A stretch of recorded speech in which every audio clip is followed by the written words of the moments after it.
The action-adventure genre has an endless number of games to play, but not all of them are good enough to warrant a second playthrough.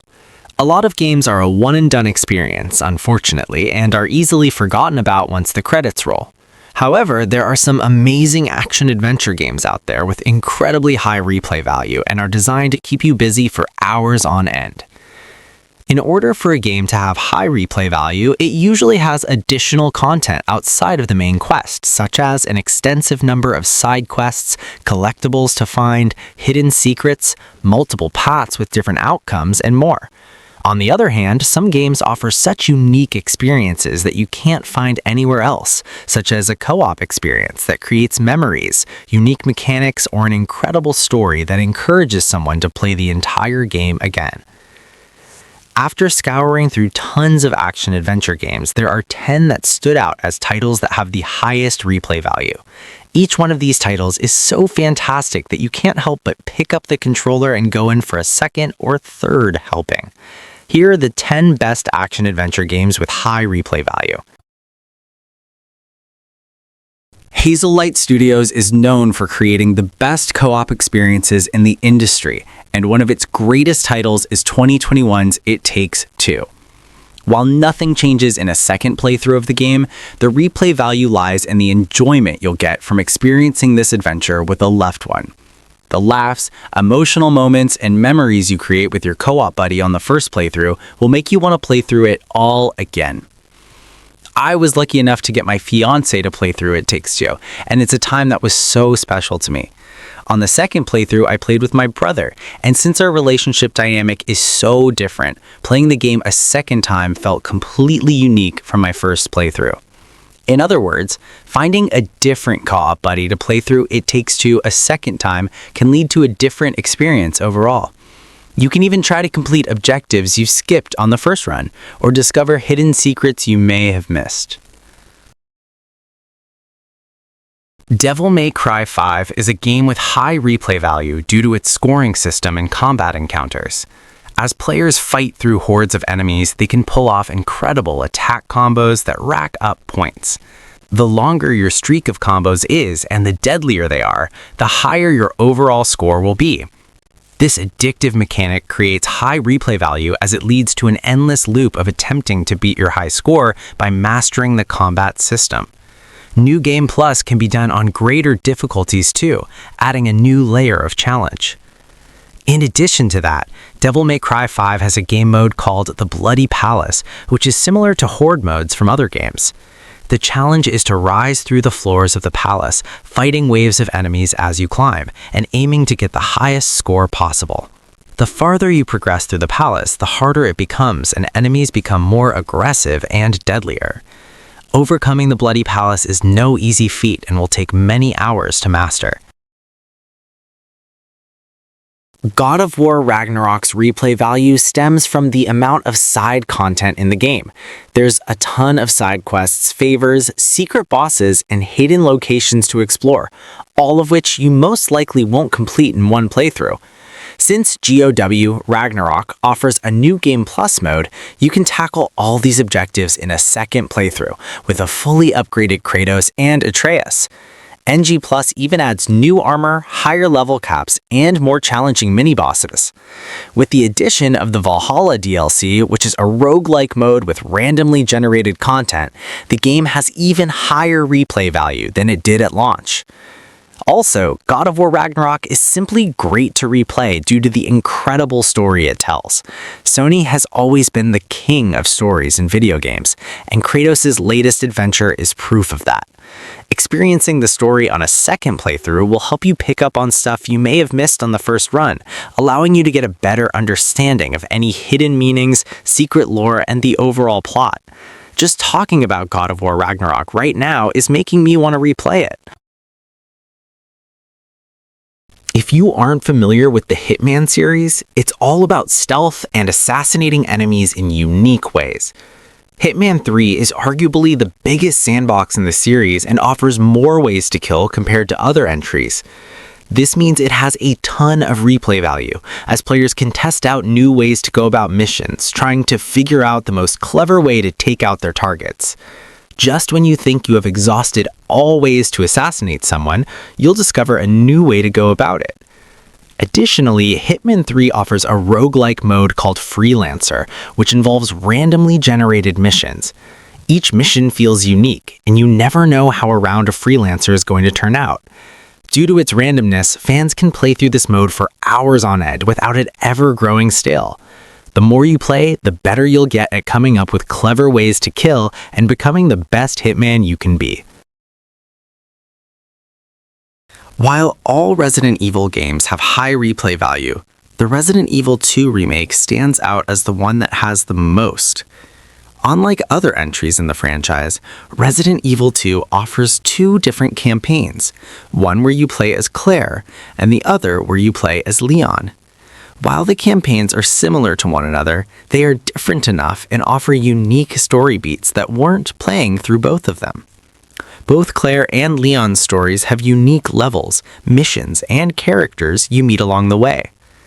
Additionally, Resident Evil 2 gives a letter ranking upon completing the story. This rank is determined by the number of times you use heal sprays, how fast you complete the entire story, and the number of times you save your game at a typewriter. This adds replay value to the game, as die-hard fans of the series will attempt to get the best score possible, which is not an easy task. Besides that, Resident Evil 2 is also simply one of the best survival horror remakes of all time, which is another excuse to play through the game again and again. The best part of From Software's games is mastering the combat, and that is especially true in Sekiro: Shadows Die Twice. Unlike Dark Souls and Elden, Sekiro focuses on a parry-heavy combat system that is easy to understand but incredibly difficult to master.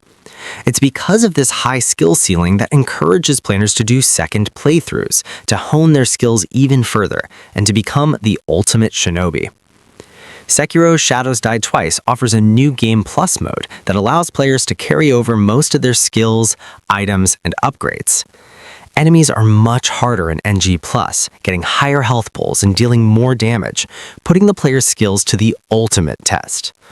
Also, in classic From Software fashion, there are tons of secrets to discover that you most likely will miss on the first playthrough, making it necessary to play a second. Middle-earth: Shadow of Mordor has strong replayability due to its unique Nemesis system. This unique mechanic creates dynamic enemies with evolving personalities based on your decisions and actions throughout your playthrough. For example, an orc grunt could kill you in combat, and then that same orc will end up becoming captain and mention in dialogue how he was successful in killing you. Everything has cause and effect, and the game randomizes this for everyone, ensuring that no playthrough feels similar. Going into a second playthrough and playing completely differently, such as making different decisions, will make the entire game feel fresh. There's nothing quite like Middle-earth: Shadow of Mordor's Nemesis system, and it still stands as one of the best and most original mechanics in video game history. It was revolutionary for its time, so much so that the game went on to win multiple Game of the Year awards from various outlets around the world. Unfortunately, Warner Bros. Patented the Nemesis system, which is still in effect today, making it almost impossible to find anything similar in other games, except its sequel. That's okay though, because Middle-earth still holds up graphically by modern standards. Dishonored is known for its high replay value due to the many different routes players can take to beat a level. Not only can you switch up a route on a second playthrough, but you can also completely change your playstyle, making for a fresh experience. For example, you can focus on utilizing stealth during one playthrough and magic on the next. The deep customization toward character builds allows for experimentation, making each subsequent playthrough feel unique. Additionally, Dishonored offers two main endings with multiple branching narratives, which are decided based on your chaos level. Since your chaos level is determined by the number of kills you get during the story, you may have one playthrough that consists of killing no one, while the other one focuses on killing every enemy in sight. In other words, how you decide to act throughout the story will result in a unique ending and narrative beat. This makes Dishonored extremely fun to play multiple times, as you aim to earn both endings. The sequel to the genre-defining open-world action-adventure game, The Legend of Zelda: Breath of the Wild, improved upon the original in every way possible. Not only is Tears of the Kingdom bigger in scope, having more content to complete, but it also has better systems in place that add replay value to the product. For example, its physics-based mechanics allow players to combine almost all objects in the game to create unique contraptions, such as vehicles, planes, and complex machines. If you can think of it, the game allows you to make it with the Fuse and Ultra Hand abilities. This mechanic alone adds tons of replay value to the game, as it allows players to experiment in really fun ways. Outside of that, Tears of the Kingdom has an endless amount of optional content to complete, such as hundreds of shrines with rewards, side quests that can take hours to finish, and hidden areas that can be tricky to find. It's unlikely that a player will finish everything the game has to offer in one playthrough, making it essential to play through the game again. It's also just exciting to explore Hyrule and live in its world. Hollow Knight's Silksong can be described as the Elden Ring of Metroidvanias due to its sheer size within its genre. There are so many hidden secrets, quests, locations, and bosses to find throughout an insanely large map that you're bound to miss something on a first playthrough, even if you're extremely thorough.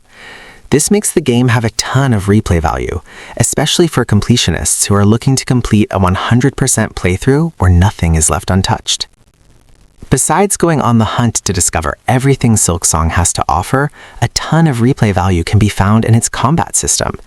There are tons of character builds to try out as the game is loaded with different tools, crests, and skills, allowing players to experiment and create unique combinations.